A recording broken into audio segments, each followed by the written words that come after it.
Okay, let's dive right into this explainer. Today, grabbing the family and heading out to the movies or a theater, well, it's a completely standard, wholesome outing, right? But, it absolutely did not start out that way.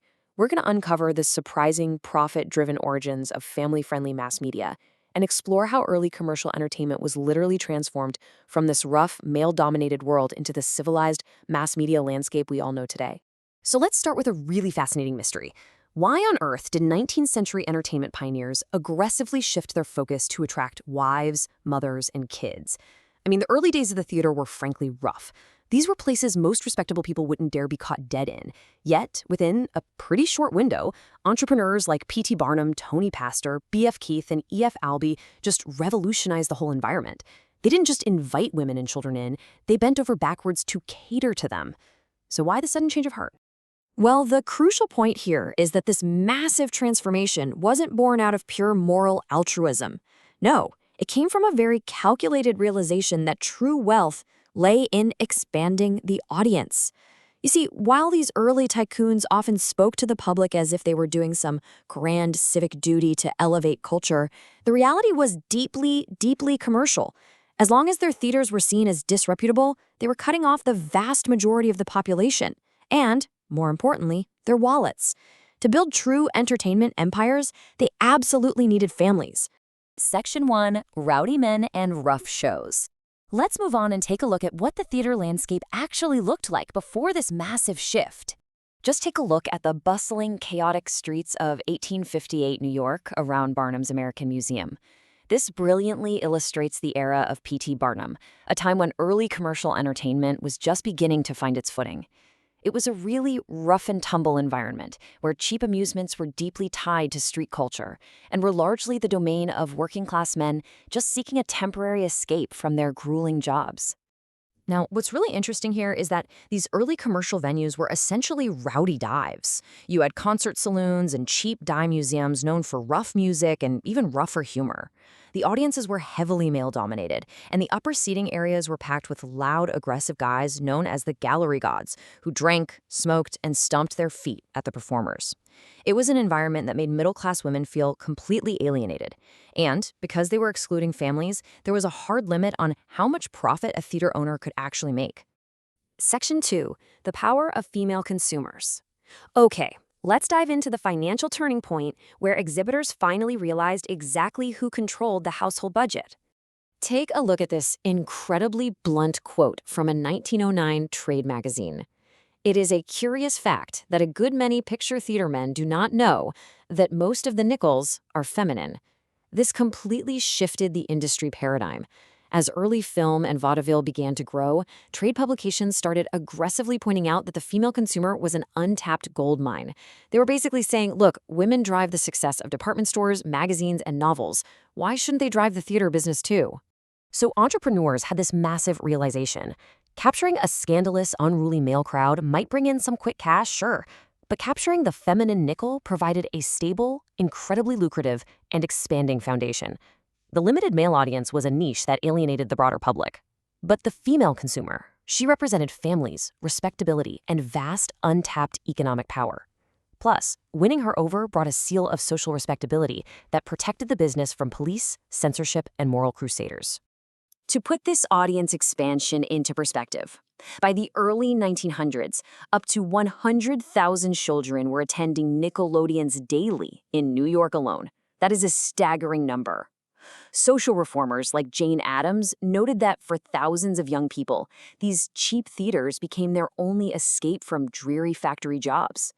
This sheer volume proved beyond a doubt that family-friendly entertainment was an absolute economic engine. Section 3, cleaning up the stage.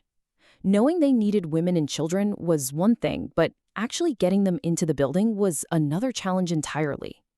And this brings us to pioneers like P.T. Barnum and Tony Pastor, who actively worked to elevate their offerings from mere dives to respectable institutions.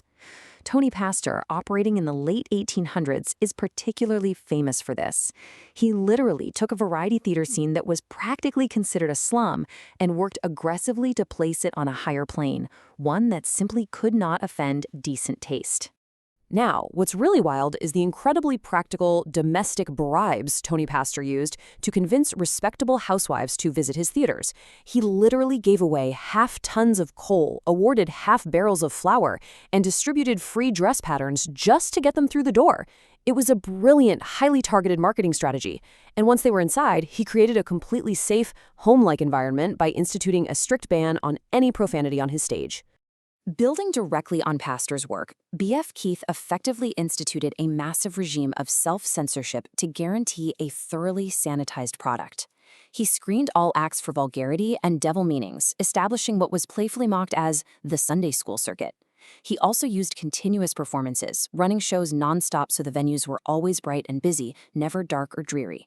And if a performer broke the rules, immediate discharge, no questions asked. Section 4. Taming the gallery gods. Okay, so cleaning up the actors was only half the battle. Let's see how theater owners handled the rowdy men who were already sitting in the audience. To make women feel comfortable, entrepreneurs like Keith and his partner E.F. Albee had to directly confront and subdue those unruly male spectators we talked about earlier. You see, songs and jokes could be toned down backstage, but out front, you still had this loud, demonstrative crowd of gallery gods smoking, drinking, and shouting. A middle-class lady seeking a clean, quiet space just wouldn't come back if she felt harassed. The gallery gods absolutely had to be tamed. And the micromanagement here was intense. Keith banned words from his stages that seem incredibly mild to us today. Words like slob, liar, son of a gun, devil, sucker, and damn. Uttering even one of these could result in an actor's instant termination. He was leaving absolutely nothing to chance when it came to protecting the delicate sensibilities of his new audience. And get this, management actually handed out printed cards to physically train their male audiences on proper theater etiquette. Ushers distributed cards reading, "Gentlemen will kindly avoid the stamping of the feet and pounding of canes on the floor. All applause is best shown by the clapping of hands." Think about how crazy that is. They were treating adult men like unruly schoolchildren, meticulously crafting a polite, civilized viewing environment. Section 5. Birth of Mass Entertainment. Let's move on and see how all this strict management didn't kill the theater, but actually caused it to explode into the modern mass media landscape we recognize today. As these theaters cleaned up their acts, they became vital, affordable escapes for the working class, immigrants, and youth. Jane Addams noted in 1909 that the theater becomes to them a veritable house of dreams, infinitely more real than the noisy streets and the crowded factories. Because the environment was now safe and respectable, they cemented their place as neighborhood institutions and central social clubhouses. Okay, let's dive into the final piece of the puzzle, scale. By organizing like robber barons, Keith and Albee built a centralized, bureaucratic booking agency to control performers, dictate salaries, and uniformly enforce their family-friendly standards across the nation. Much like John D. Rockefeller did with Standard Oil, they imposed central direction on a chaotic industry. This guaranteed that a show in a small town was just as clean and high quality as a Broadway show in New York. So the crucial takeaway here is that by following the money to women and families, these tycoons accidentally laid the foundation for the standardized entertainment industry we know today. Their relentless pursuit of the feminine nickel led to the booming success of the 5-cent Nickelodeons, created a unified standard of middle-class respectability, spread vaudeville from coast to coast, and completely transformed cinema from a cheap thrill into the nation's absolute favorite pastime.